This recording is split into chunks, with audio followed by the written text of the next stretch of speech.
Hey guys, so I'm making a teepee. Well, it's not really a teepee, but it's in this area. I got to brace it up some more. I got some rope tied up there, a couple screws in on the base, and then I'm going to put some dirt in the base, some good dirt, and let viney things climb up it. Of course, you know, I told you doing beans and peas and everything back there. Haven't made up my mind if I'm also going to do some here, or if I'm going to do just like morning glories. You know, the way I do things, I just see how I feel from minute to minute. So anyway,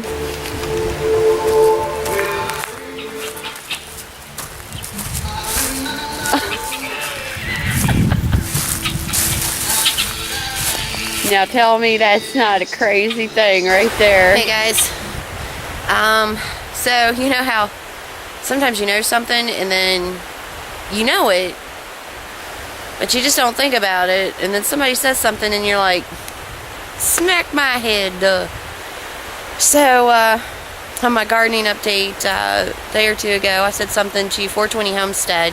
I'm going to put a link to his channel below. If you guys are into gardening and homesteading, he's got a great little channel. He's in the desert, so some things don't apply, but he knows an awful lot about, you know, gardening and plant life and things like that. So anyway, I said something to him about how long should I let my chicken poo, you know, compost before using it directly in my garden. And he was like, he said, you know, if I was you, I'd mix some of that bark and sawdust, because, you know, we've been cutting down all these trees, with the chicken poop. I was like laying in bed last night and I thought, oh my gosh, I've been sitting here kind of upset thinking I don't have the money to go buy, you know, bag after bag after bag of mulch. I've got it everywhere. So we're going to get some today, and then we're going to mix up some with the sawdust and chicken poop, and then some of the bark I'm just going to do like you do with mulch. I'm going to put it right on my flower beds. So, because part of the thing out here is, you know, we're in the mountains, and people really haven't gardened through the years of the history of this property out here, other than a couple plants here and there, a couple small little beds, but certainly not enough to grow enough to like be canning things. And I think it's really important for me to introduce that now that I'm here at this property. I used to have a greenhouse. I used to do huge gardens. Hardly bought a vegetable all year long.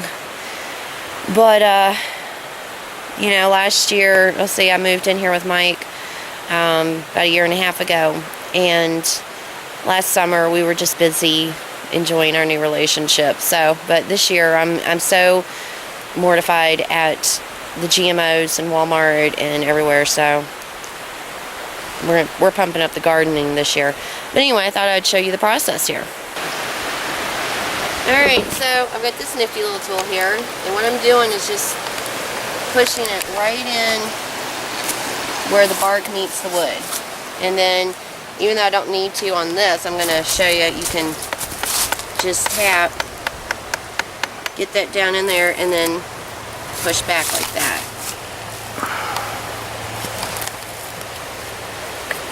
And then just peel your bark off.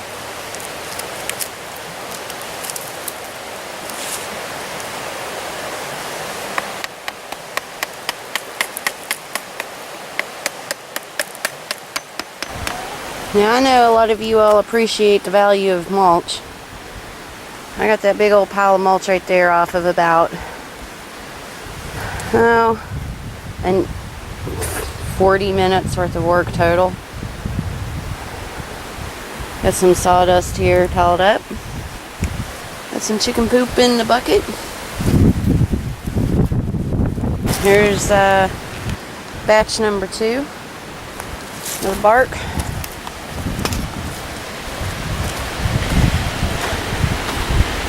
Sorry about the wind.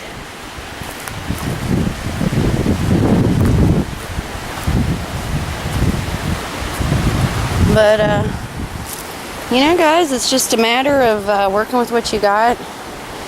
And in a shit hit the fan scenario, you might think you're a good gardener, but are you going to Lowe's to buy your potting soil Do you go to Lowe's and buy your mulch?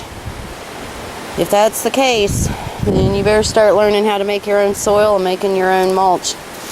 This pine bark, I have found it's easier to strip it off trees that have already been down and aged a little bit. The bark starts pulling away on its own, and you can get a big old piece of bark at one time and then just break it down later. But it's amazing how much mulch I'm getting out of this whole thing. And you know what? I've got an entire forest around me to find down trees and get more mulch as I need it if I run out here on the property. So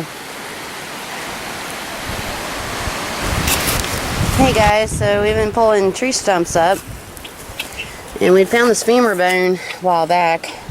Check this out.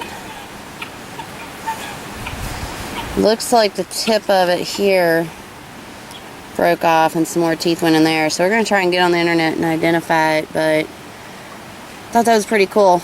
Just to give you visual, it actually fit up alongside like Mike's head, and at first I thought, well, that's a human man's job, but see how sharp the teeth are all the way back instead of flattening out in the back like humans do.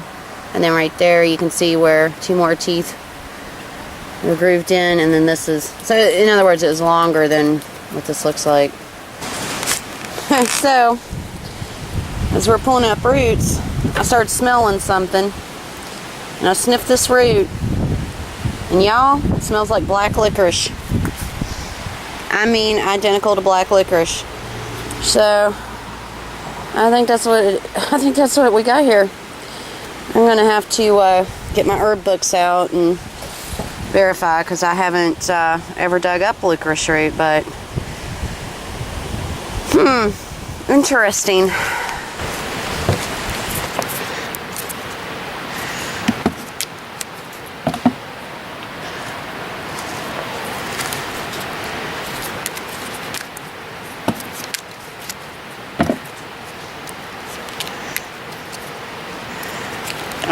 I broke down these pieces of bark, and now as I'm putting them into a bucket, I'm just kind of breaking them down into smaller pieces.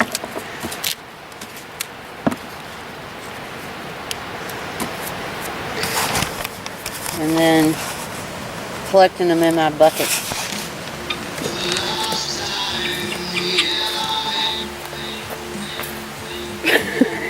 She wants to go. Oh, yeah? Yeah. For some reason, she likes you, Jose. She heard you was going to take her for a ride. Oh, yeah. Oh, she just shit on your four-wheeler. I'll hold that up. It's okay, Lucky. It's in the backyard.